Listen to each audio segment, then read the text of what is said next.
حضور صلی اللہ تعالی علیہ وسلم اپنے کئی سو صحابہ کے ساتھ احرام باندھ کر مقام حدیبیہ پر پہنچ گئے۔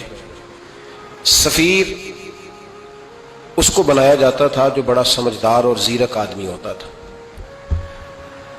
نبی پاک صلی اللہ علیہ وسلم نے اس موقع پر جس کو اپنا سفیر بنا کے بھیجا وہ حضرت سیدنا عثمان غنی رضی اللہ تعالیٰ عنہ۔ حضور نے انہیں سفیر بنا کر کے مکہ مکرمہ میں بھیج دیا اور دو ٹارگٹ دیے اپنے سفیر کو، دو باتیں فرمائیں۔ فرمائے ایک تو جا کے مکے والوں کو بتاؤ کہ ہم جنگ کرنے نہیں آئے، اللہ کے گھر کا دیدار کرنے آئے، اور بڑے پرامن طریقے سے ہم طواف کریں گے، سعی کریں گے، عمرہ کریں گے، لوٹ جائیں گے۔ یہ ہمارا واحد ایجنڈا ہے، اس کے علاوہ کوئی پروگرام نہیں ہے۔ اور دوسرا انہیں یہ بتاؤ ان لوگوں کو جو ایک زمانے سے مکہ مکرمہ میں کفار مکہ کے ظلم سہ رہے ہیں، ہمارے وہ غلام جو یہاں بڑی تکلیف میں ہیں، ان کو یہ خبر دے دو، عثمان انہیں میرا پیغام دے دینا کہ اب تمہاری مشکلات کے دن تھوڑے رہ گئے، اب بڑی جلدی اللہ تبارک و تعالی دین اسلام کو فتح عطا فرما دے گا۔ حضرت عثمان غنی تشریف لے گئے۔ جب حضرت عثمان غنی وہاں پہنچے تو کفار نے آپ کو روک لیا۔ انہوں نے کہا کہ آپ رکیے، دیر ہو گئی۔ ادھر ابو سفیان نے حضرت عثمان غنی رضی اللہ تعالیٰ عنہ کو یہ کہا کہ ہم نبی پاک صلی اللہ علیہ وسلم کو اور ان کے صحابہ کو عمرہ نہیں کرنے دیں گے،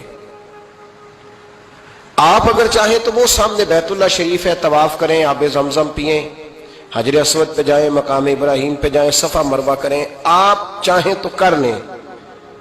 تو حضرت عثمان غنی رضی اللہ تعالیٰ عنہ فرمانے لگے میں تڑپ رہا ہوں کعبے کے طواف کے لیے، لیکن میں بیت اللہ کا طواف اسی وقت کروں گا جب آگے آگے مجھے میرے مصطفیٰ کریم نظر آئیں گے صلی اللہ تعالی علیہ وسلم۔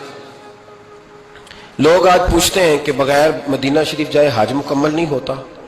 میں نے کہا مدینہ شریف کے بغیر حج ہو جاتا ہے پر مدینے والے کے بغیر نہیں ہوتا، اس لیے کہ حضور نے فرمایا صحیح مسلم میں خذوا عنی مناسککم، حج کے طریقے مجھ سے سیکھو۔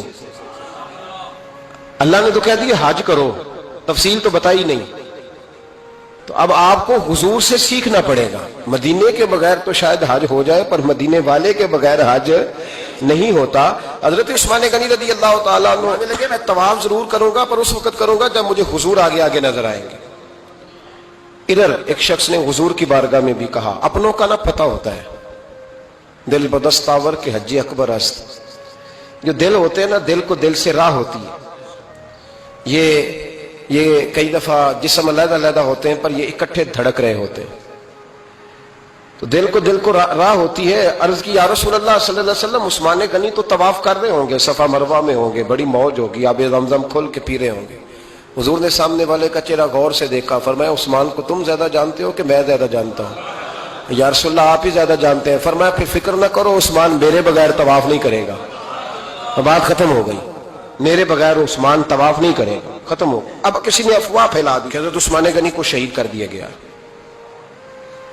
نبی پاک علیہ السلام تک بھی خبر آئی، حضور جانتے تھے۔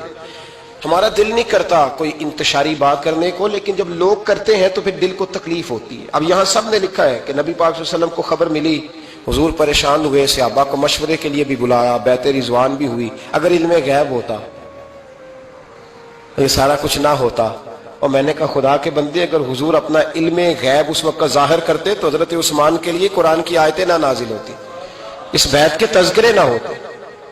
ہر بات پہ لوگ معاذ اللہ تعالیٰ۔ اب دیکھیے نا یہاں یہ جملہ چھوڑنے کی کیا ضرورت ہے؟ تم قوم کو کیا دے رہے ہو؟ لوگوں کو کیا بتا رہے ہو کہ نبی پاک علیہ السلام اندھیرے میں بیٹھ کے فیصلے کر رہے تھے؟ کیا بتا رہے؟ آج انٹیلیجنس کی رپورٹس بتا دیتی ہیں کہ وہ فلاں کس طرح کا ماحول ہے اور آپ نے کس طرح کرنا ہے، تو تمہیں اپنی خفیہ ایجنسیوں کے مطابق تم فیصلہ کرو تو کہتے ہو ہم بھئی اندھیرے میں فیصلہ نہیں کر رہے، ہمیں رپورٹ ہے تو فیصلہ کر رہے ہیں۔ اور نبی پاک علیہ السلام کے بارے میں تم لوگوں کو یہ بتا رہے ہو کہ حضور اندھیرے میں فیصلہ کر دیتے تھے، پتہ ہی نہیں تھا۔